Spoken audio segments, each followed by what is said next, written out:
Okay, તો જે અત્યારે જે સીસી માટે જે એકદમ બેઝિક છે, જે કરવા જેવું છે, બસ એની જ તમને માહિતી આપું છું. બરાબર? તો હું જેટલું તમને કહું એટલું તમે ખાસ ધ્યાન રાખજો.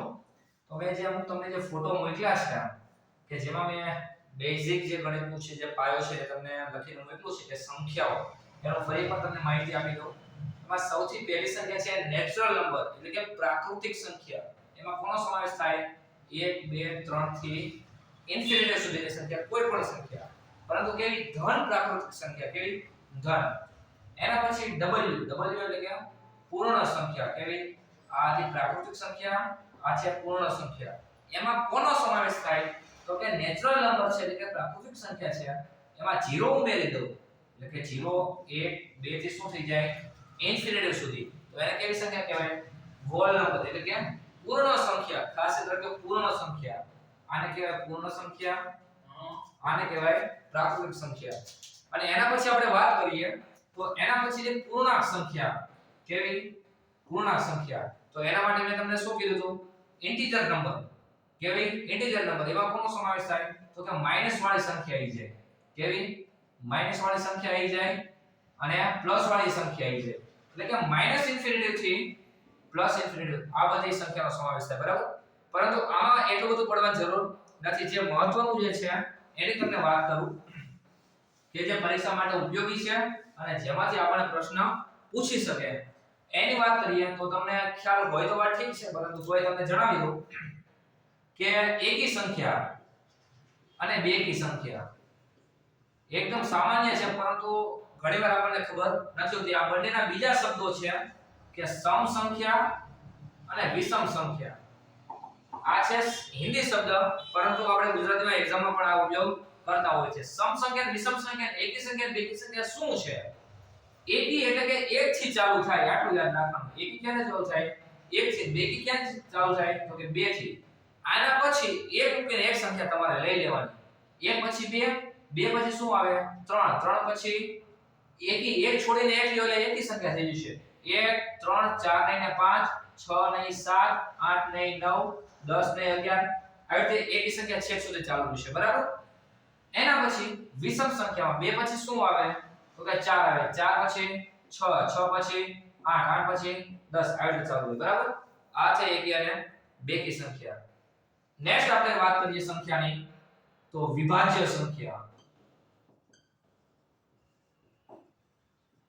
તો વિભાજ્ય સંખ્યા એટલે શું? શબ્દ ખુદ કહે છે વિભાજ્ય. ભાજ્ય એટલે કોઈ સંખ્યા વડે એનું શું થતું હોય? વિભાજન થતું હોય. જેમ કે 8. તો એના માટે ઘડી આવડવા ખૂબ જ જરૂરી છે. માત્ર ને માત્ર તમારે 1 થી ને 20 સુધી ઘડી આવડતા હોય, 1 થી 30 ના વર્ગ ઘન આવડતા હોય, વર્ગ અને ઘન, તો એકદમ ઈઝી થઈ જાય. બરાબર છે? એના વિશે આપણે ચર્ચા કરશું આપણે, પરંતુ સંખ્યાની થોડી માહિતી લઈ લઈએ. 8 ને કોઈ સંખ્યા વડે ભાગી શકાય? તો કે હા. કોના વડે? તો કે 2 વડે ભાગી શકાય. કે 2 ચોક 8 થાય. 4 વડે ભાગી શકાય. 4 દુ 8 થાય. બરાબર? તો આને કેવી સંખ્યા કહેવાય?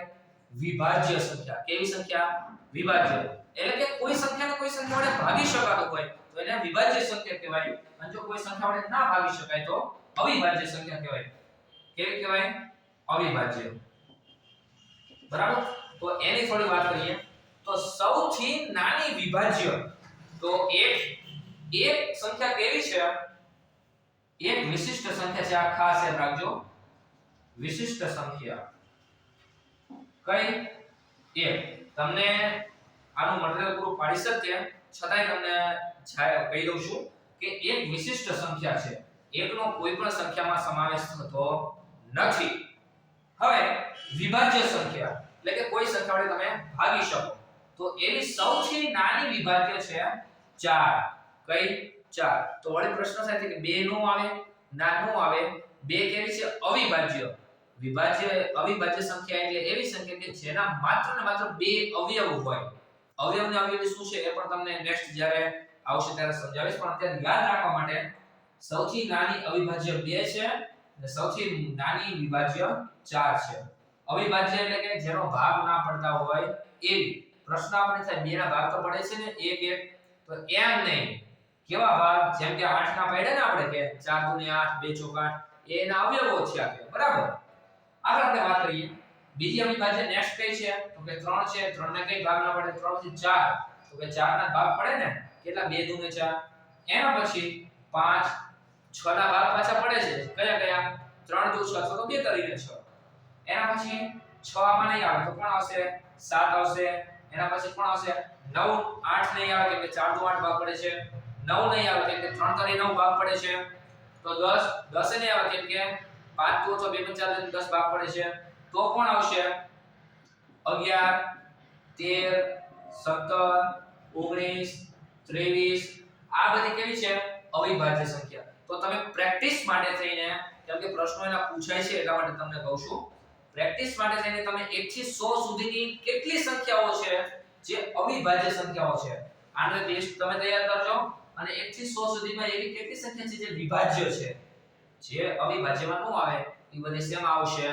વિભાજ્યમાં બરાબર તો આ ખાસ એટલે એટલા માટે મહત્વનું છે કેમ કે આના પરથી બહુ બધા પ્રશ્નો પૂછાશે મારે પોતાને પણ પૂછવાનો તમને આ રીતે પ્રશ્ન પૂછશે શું પૂછશે ખબર છે કે પહેલી 6 અવિભાજ્ય સંખ્યાનો સરવાળો કરો તો તમે શું કરશો પહેલી અવિભાજ્ય કઈ છે 2 પછી 3 પછી 5 7 11 ને 13 આ બધાનો શું કરવાનું કહેશે સરવાળો તો એના માટે આપણે શું આવડવું જોઈએ વિભાજ્ય અને અવિભાજ્ય બરાબર તો આ વિડિયોમાં તમને ખાલી આટલી જ માહિતી આપું છું એકી સંખ્યા શું છે બેકી શું છે વિભાજ્ય શું છે અને અવિભાજ્ય શું છે બરાબર એક ખાસ યાદ રાખજો વિશિષ્ટ સંખ્યા છે એકેય સંખ્યામાં એને સમાવેશ કરવાનો થતો નથી